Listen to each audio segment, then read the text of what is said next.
కొడుకు పెళ్ళవుతుంటే ఎవరైనా సంతోషపడతారు. కానీ ఒకనాటి తమిళ హీరో నెపోలియన్ మాత్రం కొడుకు పెళ్లి ముగిసే వరకు ఏడుస్తూనే ఉన్నారు. అది కూడా తన కొడుకు పెళ్లికి. ఏ తండ్రికైనా పెద్ద కొడుకంటే కాస్త ప్రేమ ఎక్కువగా ఉంటుంది. కానీ నెపోలియన్కు మాత్రం ప్రాణం. తాను ప్రాణంగా పెంచుకుంటున్న కొడుకుకు అరుదైన వ్యాధి రావడంతో ఆయన మనసు కకావికలమైంది. అదే ఆయన జీవితాన్ని మార్చేసింది. కొడుకు కోసం ఏకంగా దేశాన్ని వదిలేసి అమెరికాలో సెటిల్ అయ్యారు నెపోలియన్. ఆ ఇన్స్పైరింగ్ స్టోరీ ఖచ్చితంగా చూడాలి. నెపోలియన్ అసలు పేరు కుమరేసన్ దొరైస్వామి. తిరుచిరాపల్లిలో పుట్టారాయన. తిరుచిలోని సెయింట్ జోసెఫ్ కాలేజీలో డిగ్రీ పూర్తి చేశారు. ఆ తర్వాత చిన్న చిన్న వ్యాపారాలు చేసుకుంటూ కాలం గడిపేస్తున్నారు. ఇక మొదటి నుంచి నటుడవ్వాలనే కోరిక మనసులో ఉండేది. కానీ ఆయన ప్రయత్నించలేదు. ఒకరిని చేతులు చాచి నటుడయ్యే అవకాశం ఇవ్వమని అడగాలంటే మొహమాటం అడ్డొచ్చేది. దీంతో 27 ఏళ్ల వరకు పెద్దగా ఏమీ ఆలోచించలేదు ఆయన. అయితే తెలుగులో వచ్చిన శివ సినిమా ఆయనలోని నటుడిని నిద్రలేపింది. ఇలాంటి సినిమాలో తాను నటించాలనుకున్నారు. తమిళంలో ఈ సినిమా ఉదయంగా డబ్ అయింది. ఆ సినిమాను ప్రతిరోజు నెల రోజుల పాటు చూశారు నెపోలియన్. అంతే, ఇక తానేం హీరోకు తక్కువ, అందం ఉంది, హైట్ ఉంది, నాకు కూడా నటన వచ్చనే కాన్ఫిడెన్స్తో సినిమా దర్శకులు నిర్మాతల చుట్టూ తిరగడం మొదలుపెట్టారు. ఆయనలోని కసిని చూసి విలనగా బాగుంటావని పుదినేళ్లు పొదనాతు సినిమాలో అవకాశం ఇచ్చారు. ఆ తర్వాత రజనీకాంత్ మూవీ యజమాన్ సినిమా హిట్ కావడంతో మలయాళం, తెలుగు సినిమాల్లో నటుడిగా అవకాశాలు వచ్చాయి. తెలుగులో హలో బ్రదర్ సినిమాలో నెపోలియన్ ఎరగదీశారు. ఆ తర్వాత రాయలసీమ రామన్న చౌదరి, ఓయ్, సలీం లాంటి సినిమాల్లో కనిపించారు. అయితే హీరోగా కూడా నటించి సక్సెస్ అయ్యారు నెపోలియన్. తమిళనాడులో స్టార్ హీరోగా కూడా పేరు తెచ్చుకున్నారు. రాజకీయాల్లో కూడా నెపోలియన్ బాగా చురుకు. డిఎంకే తరపున ఎంపీగా గెలిచి కేంద్ర మంత్రిగా కూడా పనిచేశారు. ఆ తర్వాత బీజేపీలో చేరి తమిళనాడు బీజేపీ అధ్యక్షుడిగా కూడా పనిచేశారు నెపోలియన్. ఇదంతా ఆయన సినిమా రాజకీయ చరిత్ర. కానీ వ్యక్తిగత జీవితం మాత్రం చాలా కష్టాలమయమని చెప్పాలి. కావలసినంత డబ్బుంది, కానీ తాను ఎన్నో ఆశలు పెట్టుకున్న పెద్ద కొడుకు ధనుష్కు మస్కులర్ డిస్ట్రోఫీ అనే అరుదైన వ్యాధి సోకింది. అంటే నడవలేడు. ఆ తర్వాత చేతులు కూడా పడిపోయాయి. ఆధునిక వైద్యం పనిచేయలేదు. చివరకు సిద్ధ వైద్యం చేయించారు. కానీ ఏదైనా ఫలితం ఒకటే. మరో కొడుకు కునాల్ వ్యాపారాలు చూసుకుంటూ ఉన్నాడు. కానీ పెద్ద కొడుకు కళ్ల ముందే కుర్చీకే పరిమితమయ్యాడు. దీంతో ఆయన సంతోషం ఆవిరైపోయింది. ఒక తండ్రికి కొడుకంటే ఎంత ప్రేమ ఉంటుందా అని మనం ఆశ్చర్యపోయేలా పెంచుకుంటున్నారు ఆయన. ఇక మన దేశంలో కంటే తన కొడుకును ఓ మనిషిగా చేయాలంటే అమెరికానే సరైందనుకున్నారు ఆయన. దీంతో కుటుంబంతో పాటు అమెరికా వెళ్లిపోయారు. పెద్ద కొడుకు ధనుష్కు ఆధునిక చికిత్స ఇప్పించారు. అక్కడైతే కావాల్సిన వసతులన్నీ కూడా కొడుకుకు దొరుకుతాయనుకున్నారు. కొడుకు కోసం విశాలమైన ఇల్లును నిర్మించారు. తన వీల్ చైర్ మీద బటన్ నొక్కితే చాలు ఎక్కడికంటే అక్కడికి తీసుకెళ్లిపోతుంది. ఇంట్లోనే పెద్ద హాల్ నుంచి బాస్కెట్బాల్ కోర్టు వరకు ఏర్పాటు చేశారు. సినిమా థియేటర్ నుంచి స్విమ్మింగ్ పూల్ వరకు ఒకటేమిటి, సర్వస్వం అందులో ఉన్నాయి. ఇక అమెరికాలో ఆయన వ్యాపారాలు మొదలుపెట్టారు. 2000 సంవత్సరంలో తాను చెన్నైలో ఏర్పాటు చేసిన జీవన్ టెక్నాలజీ సక్సెస్ అయింది. అందులో ఆయన భారీగా పెట్టుబడులు పెట్టారు. అది కాస్త అమెరికా నుంచే ఇతర దేశాల వరకు విస్తరించింది. ఆ కంపెనీని అందులోని ఇతర పార్ట్నర్స్ చూసుకుంటున్నారు. ఇక అమెరికాలోనే దాదాపు 3000 ఎకరాల్లో వ్యవసాయ భూమిని కొన్నారు నెపోలియన్. అందులో సేంద్రియ వ్యవసాయం చేస్తున్నారు. మేలుజాతి ఆవులను పెంచుతూ డైరీ వ్యాపారం కూడా చేస్తున్నారు. ఇక తన ఫామ్ హౌస్ లో కూడా అద్భుతమైన ఏర్పాట్లున్నాయి. పని వాళ్లను ఏర్పాటు చేసుకుని నెపోలియన్ ఇటు వ్యవసాయం నుంచి వ్యాపారం వరకు చేస్తున్నారు. దాదాపుగా 1000 కోట్లకు పైగా ఆస్తులు సంపాదించారు ఆయన. కానీ పెద్ద కొడుకంటే మాత్రం ప్రాణం. చిన్న ఇబ్బంది కూడా రాకుండా ప్రాణంలా చూసుకుంటారు. ఇంట్లో ఉంటే నిత్యం కొడుకు మీద ఆయన ధ్యాస అంతా ఉంటుంది. ఆయన ప్రేమ గురించి చెప్పాలంటే తన కొడుకును అమెరికా తీసుకెళ్ళడానికి పడ్డ కష్టం అంతా ఇంత కాదు. పెద్ద కొడుకు ధనుష్ ఆరోగ్య రీత్యా ఆయన మామూలు విమానాల్లో వెళ్ళలేడు. వెళ్ళినా కూడా 10,000 అడుగుల కంటే ఎత్తు ప్రయాణిస్తే శ్వాస ఆడదు. ఆ తర్వాత ఇబ్బందులు వస్తాయి. పక్కన డాక్టర్లను తీసుకెళ్ళినా ఉపయోగం ఉండదని నిపుణులు చెప్పారు. దీంతో క్రూయిజ్లో వెళ్లాలనుకున్నారు. కాకపోతే సముద్ర ప్రయాణం అలవాటు లేదు.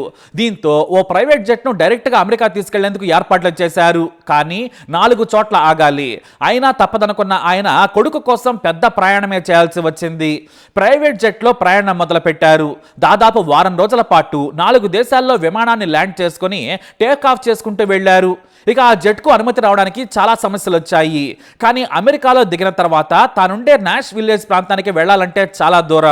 దీంతో మళ్లీ తన పెద్ద కొడుకు కోసం ప్రత్యేకమైన వ్యాన్ను వారం రోజుల పాటు కష్టపడి చేయించారు. ఆ తర్వాత మరో సొంత కారును కొనుక్కొని 12,000 కిలోమీటర్ల రోడ్డు ప్రయాణం చేశారు. అమెరికాలో 35 రోజుల పాటు రోడ్డు ప్రయాణం చేయాల్సి వచ్చింది. ప్రతి చోట 1 లేదా 2 రోజులు హోటల్లో ఆగాల్సి వచ్చేది. ఎందుకంటే వరుసగా ప్రయాణం చేస్తే ధనుష్ ఆరోగ్యం దెబ్బతింటుంది. అలా కష్టపడి చివరికి ఇంటికి చేరుకున్నారు. దాదాపుగా 75 రోజుల సమయం చెన్నై నుంచి అమెరికాలో ఉంటున్న చోటుకి పట్టింది. అంటే కొడుకుని ఎంత ప్రేమగా జాగ్రత్తగా చూసుకుంటున్నారో మనం అర్థం చేసుకోవచ్చు. ఇక నెపోలియన్ అమెరికాలోని ప్రముఖ డాక్టర్లందరికీ చూపించారు, ట్రీట్మెంట్ చేయించారు, జబ్బు పెరగకుండా జాగ్రత్తలు తీసుకున్నారు. ఎంత తీసుకున్నా కూడా కాళ్ళు చేతులు పనిచేయవు, కానీ మెదడు చురుకుగా ఉంటుంది. అలా కుర్చీలో ఉండే ఏకంగా డిగ్రీ పాస్ అయిపోయాడు. అమెరికా యూనివర్సిటీలోనే ఏకంగా డిస్టింక్షన్ మార్కులతో పాస్ అయి రికార్డు క్రియేట్ చేశాడు ధనుష్. ఆ సంబరాన్ని కూడా కార్ల పెరేడ్తో గ్రాండ్గా సెలబ్రేట్ చేసుకున్నారు ఆయన. కొడుకంటే భారమని నేటికి కాదు, ఏ నిమిషం కూడా అనుకోలేదు ఆయన, అనుకోడు కూడా. ఇక అమెరికాలో జీవితం బాగానే ఉంది, కానీ నేను లేకుంటే ఎలా, ఇదే ఆయనలోని బాధ. ఈ సమయంలోనే తమకు తెలిసిన దగ్గర బంధువుల అమ్మాయి తాను ధనుష్ను పెళ్లి చేసుకుంటానని ముందుకొచ్చారు. అతనితో నేను పిల్లల్ని కూడా కంటాను, ప్రాణంగా చూసుకుంటానని హామీ ఇచ్చింది. అంతే, ఆ మాట విని కన్నీటి పర్యంతమై ఆ అమ్మాయిని హత్తుకున్నాడు నెపోలియన్. నువ్వు నాకు కోడలివి కాదు తల్లి, కూతురితో సమానం. నిన్ను కూడా నా కంఠంలో ప్రాణం ఉన్నంత వరకు ధనుష్తో సమానంగా చూసుకుంటాను, నీకు ఏ కష్టం రాకుండా చూసుకుంటానని మాటిచ్చాడు. ఆ పెళ్లి కూతురి పేరు అక్షయ. తమ కొడుకు పెళ్లి మలేషియాలో గ్రాండ్గా చేయాలనుకున్నారు ఆయన, కానీ మళ్ళీ అక్కడ ప్రయాణం ఇబ్బందులు ఎదురయ్యాయి. కానీ జపాన్ ఎయిర్లైన్స్ ఒకటి ఇలాంటి వారి కోసం ప్రత్యేకమైన విమానాలు నడుపుతుందని తెలుసుకొని ధనుష్ కోసం ఏకంగా స్పెషల్ ఫ్లైట్ను బుక్ చేసి జపాన్ తీసుకొచ్చారు. ఆ తర్వాత జపాన్లో పెళ్లిని గ్రాండ్గా చేశారు. ఈ వేడుకకు కోలీవుడ్ హీరోలు, హీరోయిన్లు, పాత తరం నెపోలియన్ స్నేహితులు ఎంతో మంది వచ్చారు. శరత్ కుమార్ దంపతుల నుంచి కార్తీ వరకు ఎంతో మంది హాజరయ్యారు. ఖుష్బూ మీనా కూడా జపాన్ వచ్చి నెపోలియన్ కొడుకుని కోడల్ని ఆశీర్వదించారు. ఈ పెళ్లి కోసం కోట్ల రూపాయలు ఖర్చు చేశారు. బంధువుల నుంచి స్నేహితుల వరకు వందల గదులను స్టార్ హోటల్లో బుక్ చేశారు. ఇక తమిళ స్టైల్లో హిందూ వివాహ పద్ధతిలో పెళ్లి చేసేందుకు పూజారులను పిలిపించారు.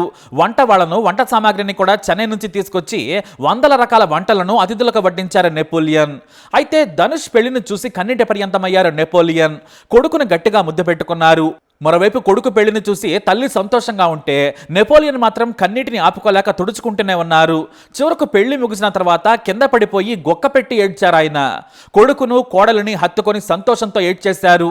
పెళ్లి తర్వాత బంధువులకు, పెళ్లికి హాజరైన వారందరికీ కూడా తన కొడుకు కోసం తయారు చేయించిన ప్రత్యేకమైన వీడియోను చూపించి మరోసారి ఏడ్చారు.